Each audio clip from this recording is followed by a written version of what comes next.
換生活，樂科技 Unwire HK。好，各位 Unwire 讀者大家好，咁我係蛇叔啦。咁跟住去到英國咁遠咧，就睇呢個華為嘅 P8 發佈會。咁今日出咗兩部機啦，一部就係5.2寸嘅 P8，咁另外一部就係6.8寸嘅 P8 Max。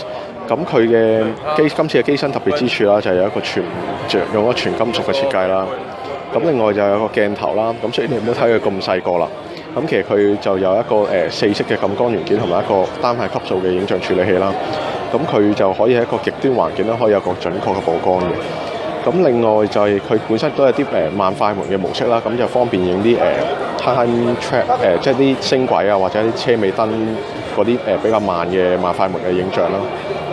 咁另外咧，佢今次其實有一個特別嘅地方咧，佢就係一個除咗平時我哋 multi touch 之外啦，咁佢用一個類似手指背嘅設計啦。咁譬如我哋敲兩下咧，咁就會變咗一個 cap screen 啦。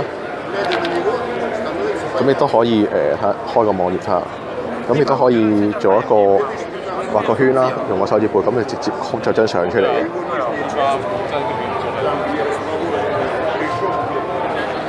咁我自己個人感覺啦，呢部機嘅金屬感其實幾重嘅，咁但係又唔算話好重啦，個重量本身。咁其實我感覺同少少依家S6啊或者iPhone 6嘅感覺差唔多，即係如果你拉喺條邊純一個金屬嘅感覺啦。好啦，咁暫時 P8 嘅介紹講咗咁多先。我諗各位Unwire讀者畫面一轉過嚟咧，咁我就去咗呢個 P8 Max 嘅展示區啦。咁大家見到我手頭上有呢部咧就係 P8 Max， 咁呢部咧就係 Galaxy S6 Edge 啦。咁大家見到個大細其實非常之誇張。好啦，咁佢其實個功能上咧，其實同 P8 就十分接近嘅。咁最主要可能係個粒 CPU 會快少少啦。咁另外就佢亦都係一個比較因為佢似一個半部即係 Phablet 嘅設計啦。咁其實佢有個比較特別嘅用途嘅。咁譬如我睇緊網頁啦，咁大家可以譬如用兩隻手指咁開一個multi screen 出嚟嘅。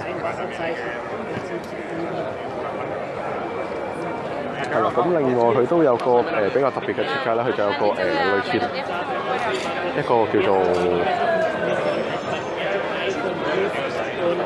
一個 leather case 啦。咁其實我覺得其實就好似 dog wheel case 嘅。咁不過雖然佢咁大部啦，咁其實亦都唔方便講電話啦，即係其實都成塊面咁大塊嘅。咁就佢就可以用一個smart talk band， 即係佢個手帶啦，可以用一個藍牙去講翻個電話嘅。咁其實呢部機咁大芒咧，其實我自己嘅感覺就係都有少少吸引嘅，因為佢比較雖然佢就唔係咁方便啦，咁大部，但係其實佢本身就唔算好重嘅，以呢個機身即係咁嘅尺寸嚟講。咁都同呢個佢自己發佈會講啦，咁其實係可以攝到落個褲袋度嘅。咁雖然我俾唔到你哋大家睇啦，咁我應該會影相俾大家睇下嘅。